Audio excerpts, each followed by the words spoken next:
Morning, dear students. Welcome to the next session of a motion. In that, I am going to discuss with you a question. A farmer moves along the boundary of a square field.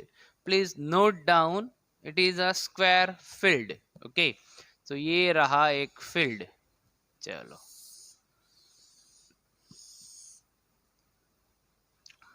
A, B, C, D.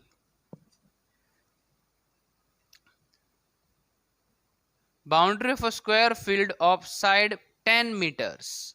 सो ये 10 metre, यहाँ पे भी 10 metre, यहाँ पे भी 10 metre, क्योंकि ये square है तो all the four sides are equal. इन 40 सेकेंड्स मीन्स यहाँ से स्टार्ट करता है फार्मर, यहाँ यहाँ यहाँ सब जगह जाके फिर से ए पे वापस कब आता है? 40 सेकेंड्स में. What will be the magnitude of displacement of the farmer at the end of 2 minutes 20 seconds from his initial position? Okay, so for one round he takes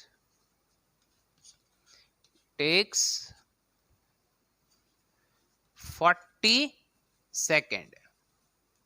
Okay, for one round he takes 40 seconds. Then in 2 minute 20 second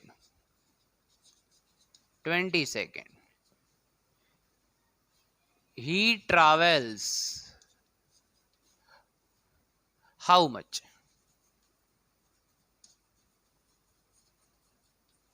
Okay, now see student, this is a starting point A. Okay, A to B, B to C, C to D in 40 second means 10 plus 10 plus 10 plus 10. 10 plus 10 plus 10 plus 10 means 40 metre. Distance, displacement नहीं, क्या है? Distance. Okay, यहाँ पे question है displacement का. Okay, चलो तो मैं आपको दोनों क्वेश्चंस दिखाता हूँ. How much he travel means how much distance लिख लेता हूँ. How much distance he travel, how much he travels, how much distance. Okay, and what is displacement? चलो हो गया. तो पहले हमें ये डिसाइड करना है कि ये 2 मिनट्स जो है उसमें कितने सेकेंड्स है? 120 और ये 20, so total 140 second. Okay, 140 second. चलो हाँ, देखो यहाँ पे स्टार्टिंग फ्रॉम दिस,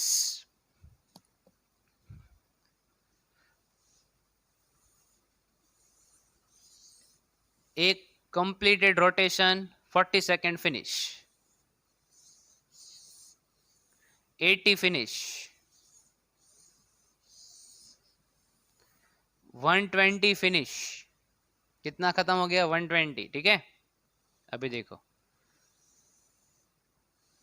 यहाँ पे आधा 20, ये 20 सेकेंड मीन्स 140 सेकेंड में वो यहाँ पे है. कितने राउंड लगाए उसने? 40 का 1, 80 का 2, 120 का 3, और ये थे 3.5 राउंड्स. ओके, सो 3.5 राउंड. ओके, एक राउंड में कितना टाइम जाता है उसका? 40 सेकेंड. डन. ओके, चलो तो how much distance he travel. So एक राउंड जो है, 1 round equals to 40 metre. Then 3.5 round equals to how much? So distance equals to 3.5 into 40. Okay, so 35 by 10 into 40. 0 0 cut. Agreed? Any doubt? So it is 70. This is 70 and 70, that is 140. So 140 meter. देखो 5 4s are 20, 0 carry 2, 4 3s are 12 and 2, that is 140 meter. This is displacement. This is displacement. ऐसा question, sorry मेरी गलती हो गई, displacement नहीं, ये distance है. Distance हमें पूछा है डिस्प्लेसमेंट. ठीक है, मैंने आपको एक्स्ट्रा क्वेश्चन दिया था how much distance he travel, ये उसका सॉल्यूशन है. ठीक है, अगर बीच में मैंने कहीं पे भी डिस्प्लेसमेंट बोला हो सो प्लीज फॉरगिव दैट. सो एक राउंड है वो 40 मीटर्स का है, हमने कैलकुलेट कर लिया क्योंकि ये स्क्वायर का पेरीमीटर होता है 40. टोटल कितने राउंड लगाए? 40 सेकेंड, 80, 120, 30, 140. ओके, तो ये था बहुत ही सिंपल. चलो अब बात ये है, व्हाट इज द डिस्प्लेसमेंट. यहां से यहां का डिस्प्लेसमेंट कितना है? Okay, so for displacement I am giving you a technique. देखो डिस्प्लेसमेंट कौन सी चीज पे डिपेंडेड करता है? ए से स्टार्ट किया, सी पे खत्म किया, mean C is final end A is initial. ठीक है, तो क्या करना चाहिए? ऐसे हमें ये दोनों चाहिए, एसी चाहिए, सिर्फ एसी. सो देखो आप यहाँ पे है 90, सो ये दोनों साइड्स है और ये बन गया Pythagoras. So A C hypotenuse square equals to A B square plus B C square. So AC square equals to AB, that is 10 square, plus BC, that is also 10 square.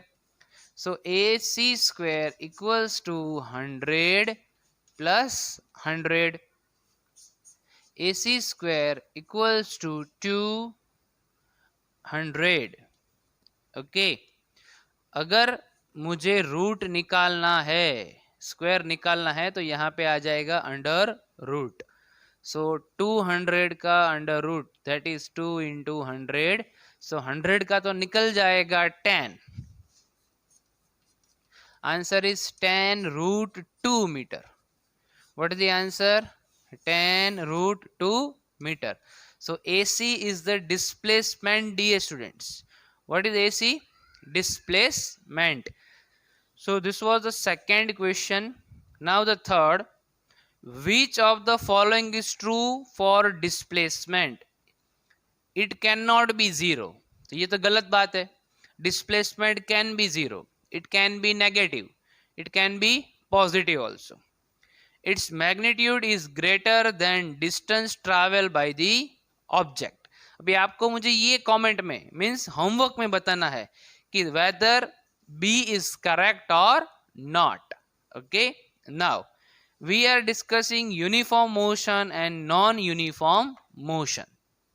Okay, uniform motion का meaning होता है perfect, means एक second में suppose 5 metre travel किया, तो दूसरी second में, in second next 1 second, in next 1 second he will travel again 5 meter, means वो हो जाएगा 10. in third second means next 1 second वो ट्रैवल करेगा 15, मीन्स आप एवरेज ले लो तो 1 सेकेंड में 5, 2 सेकेंड में 10, 3 सेकेंड में 15. इसे कहते हैं uniform, same, uniform motion, uniform motion. Okay, now ununiform motion means उसका कुछ पता ही नहीं है. 1 सेकेंड में सपोज उसने ट्रैवल किया है 5 मीटर, तो दूसरी सेकेंड में वो हो जाता है 15 मीटर, थर्ड सेकेंड में वो हो जाएगा 40 मीटर. कुछ बैलेंस नहीं है. So that is known as ununiform motion. So today you have to write the definition of uniform motion and ununiform motion from the textbook. Okay. So I hope it is clear, dear students. Thanks for watching this video, dear students. Thank you so much.